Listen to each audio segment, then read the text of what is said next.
Do you enjoy stressful movies? What about those that showcase the grit and determination of the human spirit? Well, if you are into those types of dramas, you're really going to want to check out Nowhere on Netflix. It's an emotionally exhausting ride, but is it a satisfying watch? Mia is a pregnant woman who flees a totalitarian country with her husband by hiding in a sea container. After being forcibly separated, she must fight for her survival when a violent storm throws her container and her into the sea. Alone and adrift in the middle of the ocean, Mia will face every issue to save her daughter's life and reunite with her partner. Ana Castillo stars as Mia, the pregnant woman who is fleeing this violent uprising and government takeover, where those in power are executing pregnant women and children. There's not a lot of setup for the politics, but it's really not needed. I mean, we're shown enough imagery of the savagery that's being perpetrated, making it very obvious why anybody would want to get out of that country. The movie quickly moves us to Mia and her husband sneaking through shipping containers, being led to where they'll supposedly get safe passage via smuggling. Now, things go awry, and Mia and her husband, they're separated. She in one container, he in another.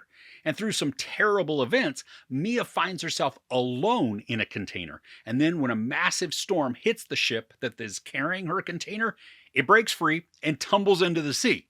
And as if the first bunch of minutes weren't harrowing enough, now we watch this pregnant woman floating in a cargo container that's also riddled with holes. I mean, it's going to be only a matter of time before the water inside makes it impossible to survive. Now, this has some of the same feels as Alfonso Cuarón's Gravity, where the protagonist is all alone with very limited supplies and disaster lurks around every turn. The watching experience, it's stressful and riddled with anxious situations.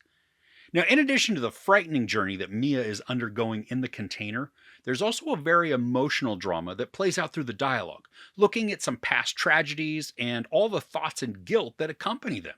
And it's heartbreaking, but it also provides so much depth for the character. She's already not static, but extremely dynamic as she adapts to every new hurdle and then fights to keep her thoughts and mental anguish at bay. There's also a large amount of likability that her character has. I mean, she's not gifted with any sort of special skills or abilities. She's an every woman, but she's very sympathetic thanks to the small bits of background that are provided through flashbacks, dreams, and her internal conversations. As I'm sure you can tell, the entire narrative, I mean, it's horrifying and isolating. There are some gruesome scenes depicting the will for survival and the desperate measures that somebody's willing to take. There are moments where I was literally squirming in my seat because the imagery and Castillo's performance are so palpably visceral. And while the movie isn't overly graphic, there are moments when the pain or discomfort, it almost traveled through the screen so that I could feel them. Now, the story is very tragic and it's filled with melancholy, but it also has moments of hope and inspiration. Castillo delivers an awesome performance, effectively and convincingly capturing the unbridled despair of being adrift all alone in the middle of the ocean, while then also being very, very pregnant. This isn't going to leave you wallowing in tears the whole way through, nor is it going to abandon you completely in the bell jar, but it is emotionally taxing and it's draining. Now, something that I appreciate about Castillo's performance, as well as the scripting, is that even though she's alone, she's not silent. When she encounters difficulties or is trying to work through a frustration, she voices small parts of conversations or quips. I mean, these felt very relatable and appropriate. It would have been very easy to just keep her basically silent, but the one-sided dialogue worked to make her more endearing while also providing insight into her.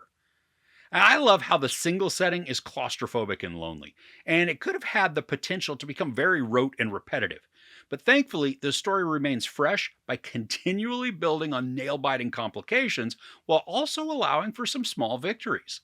There are also some moments where you may yell at the screen and Mia for some decisions that she makes. While the choices are plausible for the character in the situation, they're also frustrating and obviously included to just amp up the stress. Now, there are moments when we see the container also from the outside, and we're shown just the vast ocean without any land in sight. Now, I don't know if this was real footage of the ocean within a fake container put into it, or if the container was real and the surrounding ocean was computer generated.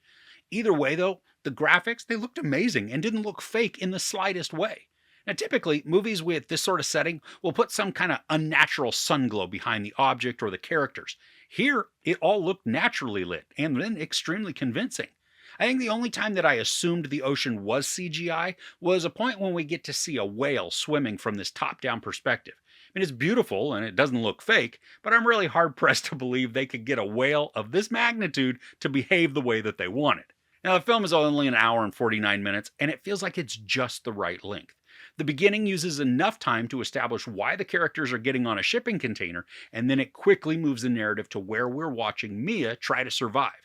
Now, I don't think much more time could have been spent with Mia in the container than what the movie does, because then it would begin to become boring and lackluster, having to just recycle complications to keep the drama high. But each time some new hurdle arrived, it felt like it was a natural course of the story, and then it was insanely stressful. Now, I do appreciate the end of the movie and how it concludes. Not everything is 100% happy, but it is satisfying.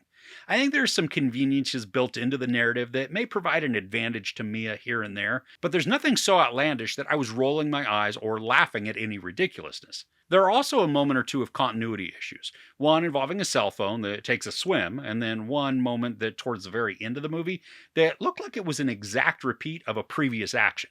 Now, these aren't huge issues, and they certainly don't affect the outcome of the story, but they were big enough to stand out to me, even though I'm able to overlook them when scoring this. The whole production, it's riveting, but also breathtaking, as in hard to breathe because of the stress. Ana Castillo delivers an awesomely raw performance that is brave and demanding. Anxiety and dread permeate the film, but the story also includes moments of triumph to continue the mounting tension and keep the audience from becoming despondent. This is a nail-biting and claustrophobic drama that uses the minimalism of its setting to deliver a massive amount of unease. There's no sex, a lot of nudity, some profanity, and some very brutal and disturbing violence. I give Nowhere 4.5 out of 5 couches. So what's a movie that made you squirm in your seat? Let me know in the comments below. If you enjoyed this review, please give it a like. Also, don't forget to share and subscribe. I'm Chris. This is Movies and Munchies. Thanks for couching with me.